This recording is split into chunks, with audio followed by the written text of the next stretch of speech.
What is up, guys? Wrestling Premiere is here. Alright, I decided to drift away from some retrospectives today because I felt like it's simple. Obviously, that would have been the case if it didn't win the vote, but I'm glad it did because it gives me an opportunity to try something different. I mean, I can make retrospectives every day, but and I said this a million times, gotta diversify the content. That's something I failed to do. I've said, I'm gonna diversify the content.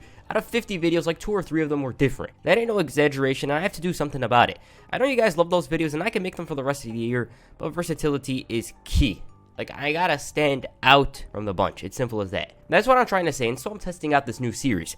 Who's better? If you guys like this video and it's successful, then I will definitely make more sequels. Brett and Sean, Edge and Triple H. Basically, pair up 2 guys and compare them to determine who's better. If you guys got any non-retrospective ideas, then just comment them down below. I'm trying to find some unique ideas, which is something I haven't been doing lately. With that said, in this video, I look at 2 of the most influential stars of the past decade. These guys were the first indie guys to walk into WWE and bust that door. The second City Saint CM Punk, and the leader of the Yes Movement, Daniel Bryan. If it wasn't for these guys, then I doubt there would be as many indie wrestlers as there are in WWE right now. Obviously, before them, there were guys like Paul London and Brian Kendrick, but there wasn't an indie wrestler that actually got to win the world title during that time period. Before Bryan and CM Punk, people were like, oh, those guys an indie wrestler, they don't know how to cut a promo, blah, blah, blah. And this was kind of true, but it wasn't like 100% of them were unable to cut a promo, because that's ridiculous. I mean, we got Samoa Joe, Jon Moxley. We got a lot of guys from there. I could think of a lot of guys from the indie scene that actually do know how to cut a promo. Anyways, CM Punk or Daniel Bryan. I really enjoyed, and in Bryan's case, enjoy watching these guys. I believe they are very well-rounded for a wrestler. They have the in-ring skills, mic work, charisma, and connection with the crowd. Okay, right now, let's look at promo skills, but before I do, let me just say I'm not going to be mentioning drawing power because I can't really compare both of them. Bryan's run as a top face champion lasted only 1 month, and he never actually got a chance to have a proper title reign. As for CM Punk, if I were to say there was a winner of this one, I would say CM Punk, but it doesn't count because Bryan never actually got the chance to hold the title as a babyface. Alright, right now let's get into it. CM Punk's first. This guy really knows how to cut a promo. He can stand toe-to-toe with the top guys in this department. The Rock, John Cena, you name it. As a heel, he can make you hate him for speaking the truth. As a tweener, he can make you understand his frustrations. And as a babyface, he could get you on his side. It used to be controversial in a time when WWE didn't really have these kinds of promos. He let out everything. And I mean, one promo changed the complexion of his entire career. You guys know that promo, and I don't need to get into it. Punk from the hip delivered a worked shoot, and everything he said was just about true. CM Punk just has the ability to articulate his thoughts in a way that not many could. He can make jokes. He can make you believe everything he said. He believed in it. You know, whatever Punk was saying, in his eyes, it was true. As for Daniel Bryan, this is where he struggled throughout his career. This doesn't mean he was a bad promo, but let me just explain things. Bryan on the indie scene, Ring of Honor, he wasn't skilled in that area of promos. As a babyface, he wasn't very good. He did have some moments. I've seen some promos on YouTube and stuff like that. He had some funny moments. When he was a heel, he obviously wasn't bad. I've seen some clips of him on YouTube, and he managed to get the fans to hate him. Obviously, as time went on, he improved. But like I said, microphone, it wasn't an area that Bryan excelled at. That's what I'm trying to say. As for face Daniel Bryan in WWE, he was a bit awkward on the mic initially. Did he have good promos? Yes. The one where he tore into Michael Cole, Vince McMahon in the WWE machine, that was awesome. There was this other one where he was shouting at Cole the following week, and it was awesome. But after that, he didn't really speak a lot. When he did, it wasn't even memorable. For example, 2011, the year Bryan won the title. I can't think of a particular promo that he cut during that year that was memorable. But when he turned heel in early 2012, he began showing off his mic skills, and he was acting like a jerk to his girlfriend, and overall, he's starting to show how comfortable he was on the mic. Let me give you a great Daniel Bryan promo. Remember that promo where he was shouting at AJ about how she cost him the title on the SmackDown after WrestleMania? Yeah, that one. That one proved like Bryan is actually good on the microphone. It just took him a while to hit his stride, and from there, he was pretty good. As for his babyface run afterwards, he was better, but he had some awkward moments. I will say, though, that his best promo during this run was when he tore into John Cena, calling him a fake wrestler. Yeah, that one. That one was pretty awesome, and it showed just how much Bryan improved in WWE on the mic. And plus, who remembers the retirement speech? That was probably the best promo he caught on the mic. It was so real. It's because it was.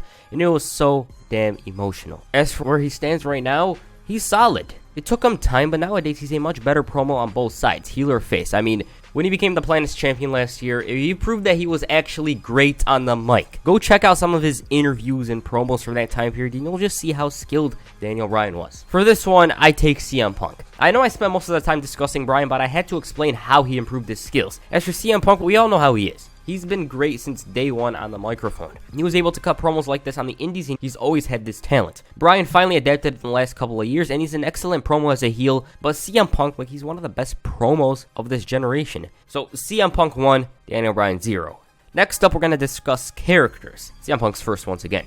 This guy as a heel, he was menacing. Some even called him the devil when he was with the straight edge society. He managed to trigger people easily, and he could get heat in abundance. As a babyface, CM Punk's decent. I like this 2008 run. He was able to get the crowd behind him, and at this point, he was an underdog. But compared to his 2012 run, it pales. Like, obviously, by then, he was way better.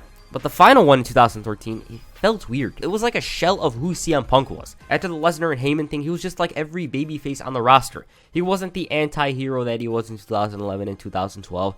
He was just a hero. For this one, I'd say Punk is a natural heel. You know why? Well, just look at that tweet. He was a bit limited during his babyface runs towards the end, and it felt like he wasn't the anti-hero he was previously. He was just a babyface. As for Daniel Bryan, this guy as a heel is awesome in both the Yes and the Planets Champions iterations. Bryan in both of these runs was able to show off his arrogant, his outspoken side by calling out the fans and managing to generate heat. He killed the Yes move and became a vicious in-ring performer. The run he had last year proved to me and many others that this guy was an excellent heel. As for his babyface side, he's a natural. He had everyone in the damn arena rooting for him to succeed, and I personally prefer Bryan as a babyface, but it doesn't matter which role he's in because he'll deliver. He was so likable as a face that the fans hijacked the product week after week, cheering for him. They forced WWE to change the plans of WrestleMania 30 in order to have Bryan as the main event. That's just how good of a babyface he was and is. So for this one, this might be a hot take, but I say Bryan wins. Why? He's capable of playing both sides. While CM Punk is a tremendous heel and a great face, Punk was probably a better heel than Bryan, but the big difference between both men is the fact that Bryan was capable of playing a white meat babyface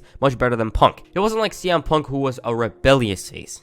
Basically, Bryan was a perfect good guy and a near perfect bad guy. So for this one, I take Bryan, but barely. You could choose either side and it wouldn't be wrong. But the reason why Bryan was better is because he played a better good guy, I guess. That's just what I'm trying to say. Next up is charisma and connection with the crowd. Both of these guys have both. Bryan 10 years ago in WWE, he was lacking in these areas, and he did show some charisma occasionally, but it wasn't until the heel turn 2012 that Bryan's charisma showed. After that, he was able to connect with the crowd, and the rest was history. I remember in an interview, Bryan himself stated that he had no charisma or personality initially, but Bryan honed his skills, and by the end of the decade, he was one of the most versatile wrestlers in the world. Now, as for connection with the crowd, they're equal in that department. Maybe Bryan had more people on his side during 2014, but overall, they're really popular with the crowd. I mean, CM Punk's name is still heard in the arenas, and it's been 6 years since he's been in a WWE ring, so that's saying something. So in their peaks, it's a tie. I don't have much memory of Punk getting attention outside the wrestling world, and Bryan's was kind of due to the Yes chance, although I did hear about him during that time period, so CM Punk 2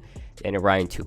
And lastly, in-ring talent. CM Punk as an in-ring performer is, well, it depends on your perspective. I thought during his run he was great, but he did have some sloppy moments. Keyword some. But during his time, he was one of the best. I do feel like Punk wouldn't stand out nowadays with his in-ring skills. By the time he was out, many work rate guys came into the company. But Punk would stand out for his storytelling. That will be what separates him from everyone else. Personally, I love work rate matches, but you know what I really love? Matches like this. I like story-based matchups. The work rate makes a matchup memorable, but the storytelling makes a matchup legendary. Austin Brett, Punk's matches with Cena. There's a reason why these matches are still spoken about to this day. So overall, Punk's a pretty great in-ring performer. As for Daniel Bryan, one of the best ever. He has such an incredible mind for wrestling matches. There's a reason why Dave Meltzer, and I ain't really a fan of his, has hailed Bryan as the most outstanding wrestler for 5 years in a row. And he awarded Bryan the Best Technical Wrestler of the Year award 9 times in a row. And due to that, he named the award the Bryan Danielson Award. Anyways, Daniel Bryan in-ring was the complete package. You could wrestle big guys like Mark Henry and put on entertaining matches. You could wrestle guys like AJ Styles and put on a clinic. So for this one, I say it's Bryan. I can't really see why Punk would win this one because it's in-ring.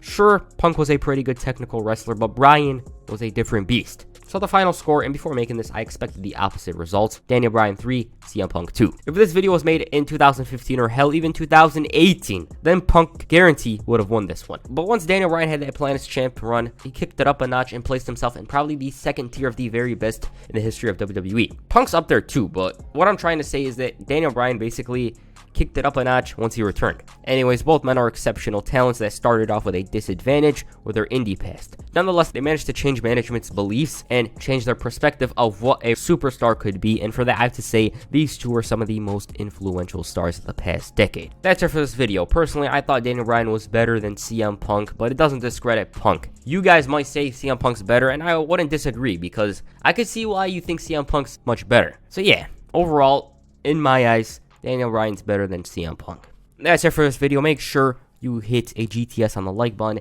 and perhaps a flying knee on the subscribe button. Peace. I'm out.